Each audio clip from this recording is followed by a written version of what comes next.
ಸ್ನೇಹಿತರೆ, ಈಗಾಗಲೇ ಕಳೆದ ಡಿಸೆಂಬರ್ 21ನೇ ತಾರೀಕು ಹುಬ್ಬಳ್ಳಿಯ ಇನಾಮ್ ವೀರಾಪುರದಲ್ಲಿ ನಡೆದಂಥ ಒಂದು ಮರ್ಯಾದಾ ಗೇಡು ಹತ್ಯೆಯನ್ನು ನಾನು ಕೂಡ ಈ ಸಂದರ್ಭದಲ್ಲಿ ಅತ್ಯಂತ ಕಠಿಣವಾಗಿ ಖಂಡಿಸ್ತೇನೆ.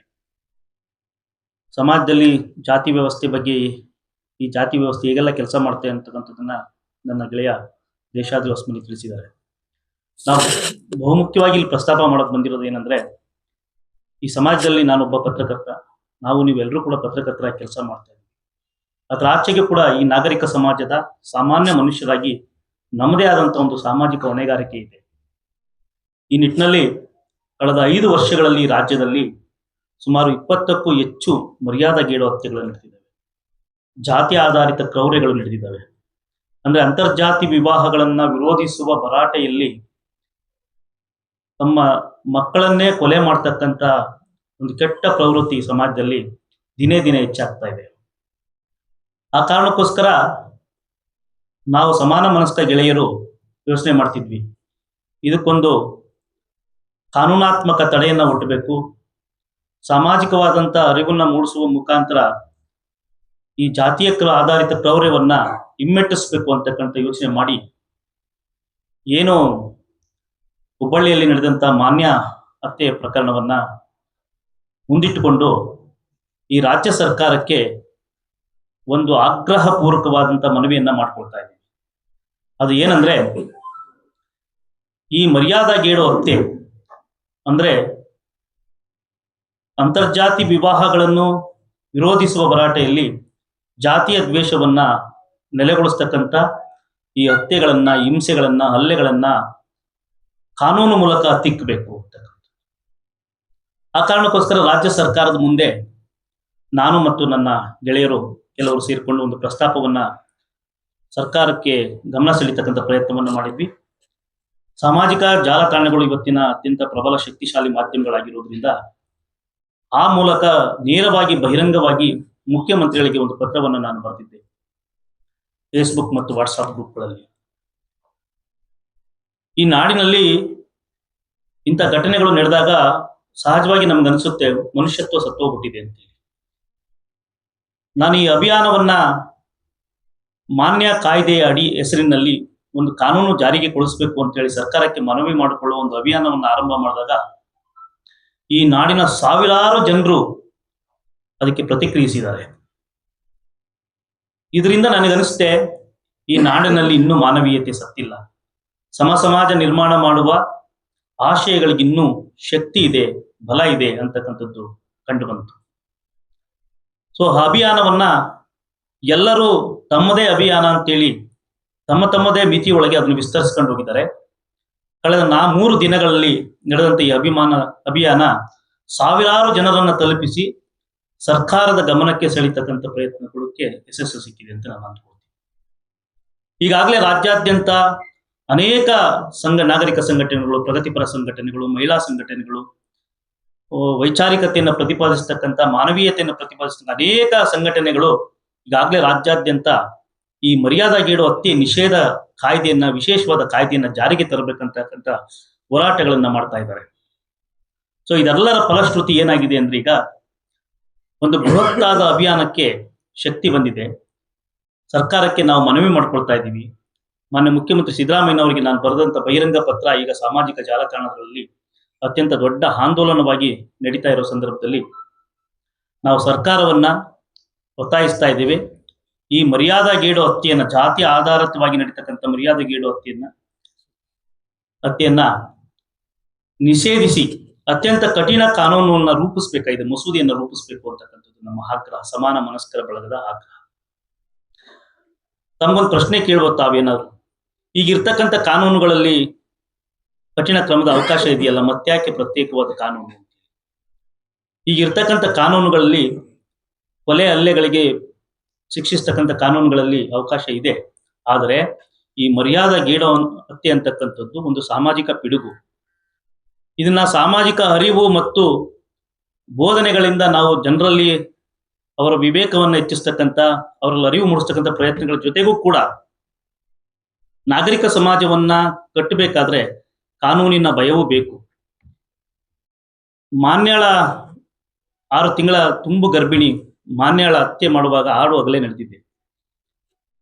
ತನ್ನ ತಂದೆ ಮತ್ತು ಅವನ ಕುಟುಂಬದ ಸದಸ್ಯರು ಆಕೆಯನ್ನು ಬರ್ಬರವಾಗಿ ಹತ್ಯೆ ಮಾಡಿದ್ದಾರೆ ಮತ್ತು ಮದುವೆ ಆದಂತ ಆ ದಲಿತ ಸಮುದಾಯದ ಕುಟುಂಬದ ಮೇಲೆ ದಾಳಿ ಮಾಡಿದ್ದಾರೆ.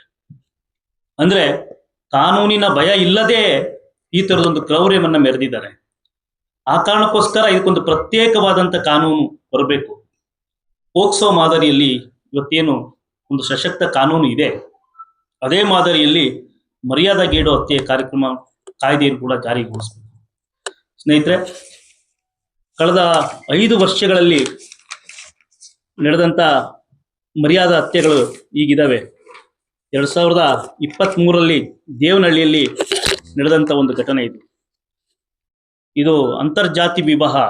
ಒಂದು ಶೂದ್ರ ಸಮುದಾಯದ ಹುಡುಗಿ ದಲಿತ ಸಮುದಾಯದ ಹುಡುಗನನ್ನ ಮದುವೆ ಆದಾಗ ಅದು ನಡೆದಂತ ಕೊಲೆ ಪ್ರಕರಣ ಇದು. ಕಲಬುರಗಿಯಲ್ಲಿ ಗಜೇಂದ್ರಗಢದಲ್ಲಿ ನಡೆದಂತ ಒಂದು ಘಟನೆ ಇದು.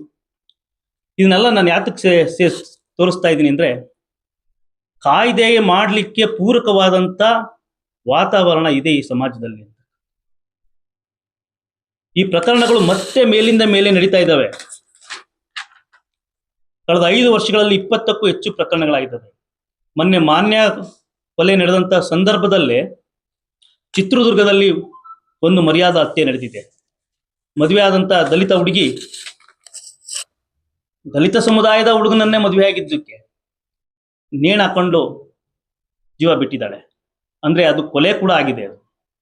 ಆ ರೀತಿಯ ಒಂದು ಹೊಸ ವಿಚಾರ ಬಂದಿದೆ ಈಗ. ಅಂದ್ರೆ ಜಾತಿ ಕೇವಲ ಮೇಲ್ಪದರದ ಜಾತಿಗಳಲ್ಲೇ ಇಲ್ಲ ಜಾತೀಯತೆ ಎನ್ನುತಕ್ಕಂಥದ್ದು. ಕೆಳಸ್ತರದಲ್ಲಿ ಸಾಮಾಜಿಕವಾಗಿ ಗುರುತಿಸಿಕೊಂಡ ಕೆಳಸ್ತರದ ಜಾತಿಗಳಲ್ಲೂ ಕೂಡ ಈ ಜಾತೀಯತೆ ಇದೆ.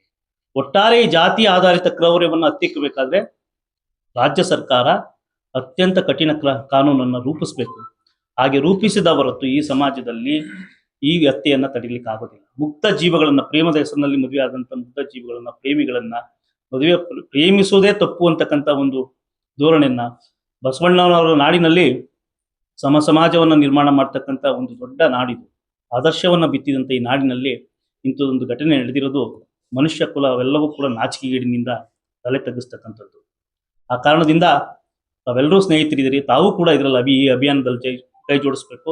ಬಹುಶಃ ಈಗಾಗಲೇ ಸಾವಿರಾರು ಜನ, ಅನೇಕ ನಾಡಿನ ಲೇಖಕರು, ವಿಶೇಷವಾಗಿ ಈ ನನ್ನ ಅಭಿಯಾನಕ್ಕೆ ತುಂಬಾ ಕೈ ಜೋಡಿಸಿರೋದು ಈ ನಾಡಿನ ಪತ್ರಕರ್ತರು. ಅನೇಕ ಪತ್ರಕರ್ತರು, ಹಿರಿಯ ಪತ್ರಕರ್ತರುಗಳು ಇದಕ್ಕೆ ಅನಂತ ಚಿನಿವಾರ, ಅಬ್ಬೂರ್ ರಾಜಶೇಖರ್ ಅಂತವರು, ಡಾಕ್ಟರ್ ವಿಜಯ, ಸಾಹಿತಿಗಳಾದ ಅಲ್ಲಮ ಪ್ರಭು ಬೆಟ್ಟದವರು, ನಮ್ಮ ಶಿವಮೊಗ್ಗದಲ್ಲೇ ಇರ್ತಕ್ಕಂಥ ವೈಕೆ ಸೂರ್ಯನಾರಾಯಣ ಅವರು, ಶೃಂಗೇಶ್ ಅವರು, ಅನೇಕ ಸ್ನೇಹಿತರು, ನಾವು ಇಲ್ಲಿರ್ತಕ್ಕಂಥವ್ರು ಕೂಡ ನಮಗೆ ಆ ಅಭಿಯಾನದಲ್ಲಿ ಪಾಲ್ದಾರಾಗಿದ್ದಾರೆ. ಸೊ ಇದು ಮನುಷ್ಯರಾಗಿ ಮನುಷ್ಯತ್ವವನ್ನು ಕಾಪಾಡೋದಕ್ಕೆ, ಸಮಾಜವನ್ನ ನಿರ್ಮಾಣ ಮಾಡೋದಕ್ಕೆ, ಈ ನಾಡಿನ ಘನತೆಯನ್ನ ಕಾಪಾಡೋದಕ್ಕೆ ನಾವೆಲ್ಲರೂ ಮಾಡಬಹುದಾದಂತ ನಮ್ಮ ಮಿತಿ ಒಳಗಾದಂತ ಒಂದು ಅಲ್ಪ ಕೆಲಸ ಅಂತಕ್ಕಂಥದ್ದು ಅಷ್ಟೇ ನಮ್ಮ ಅರಿವಿಗಿದೆ. ದಯಮಾಡಿ ತಾವೆಲ್ಲರೂ ಕೂಡ ಈ ಸುದ್ದಿಯನ್ನ ತುಂಬಾ ಮುಖ್ಯ ಸುದ್ದಿಯನ್ನಾಗಿ ಪ್ರಕಟಿಸಬೇಕು ಅಂತಕ್ಕಂಥ ಮನವಿಯನ್ನ ಮಾಡ್ಕೊಳ್ತೀನಿ.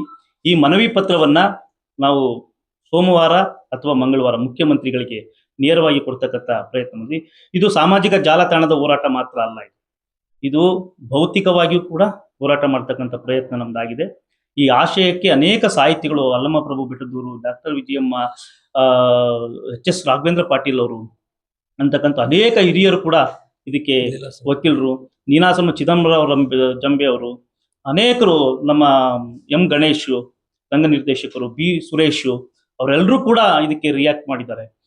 ಇದಕ್ಕೊಂದು ತಾರ್ಕಿಕ ಅಂತ್ಯವನ್ನ ಕಾಣಿಸುವ ನಿಟ್ಟಿನಲ್ಲಿ ಈ ನಾಗರಿಕ ಸಮಾಜ ಹೋರಾಟವನ್ನು ಮಾಡಬೇಕಾಗಿದೆ.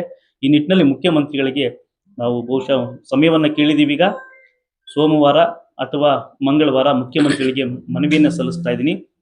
ಆ ಕಾರಣಕ್ಕೋಸ್ಕರ ಸಮಾಜದಲ್ಲಿ ಜಾಗೃತಿ ಮೂಡಿಸುವ ನಿಟ್ಟಿನಲ್ಲಿ ಪತ್ರಕರ್ತರ ಪಾತ್ರ ಬಹಳ ಮಹತ್ವದಾದ್ದು. ನಾವು ಮೊದಲು ಮನುಷ್ಯರು, ಆಚೆಗೆ ಪತ್ರಕರ್ತರು, ವಕೀಲರು, ಸಾಮಾನ್ಯ ಜನರು ಕೂಡ ಈ ಅಭಿಯಾನಕ್ಕೆ ಪ್ರತಿಕ್ರಿಯಿಸಿದ್ದಾರೆ. Not only writers, journalist, literatures ಅಷ್ಟೇ ಅಲ್ಲ, ಸಾಮಾನ್ಯ ಜನರು, ಒಂದು ಆಟೋ ಓಡಿಸ್ತಕ್ಕಂಥ ಒಬ್ಬ ಕೂಲಿ ಮಾಡ್ತಕ್ಕಂಥ ವ್ಯಕ್ತಿ ಕೂಡ ಸಾಮಾನ್ಯವಾಗಿ ಕೂಡ ಈ ಘಟನೆಯನ್ನು ಖಂಡಿಸಿದ್ದಾರೆ.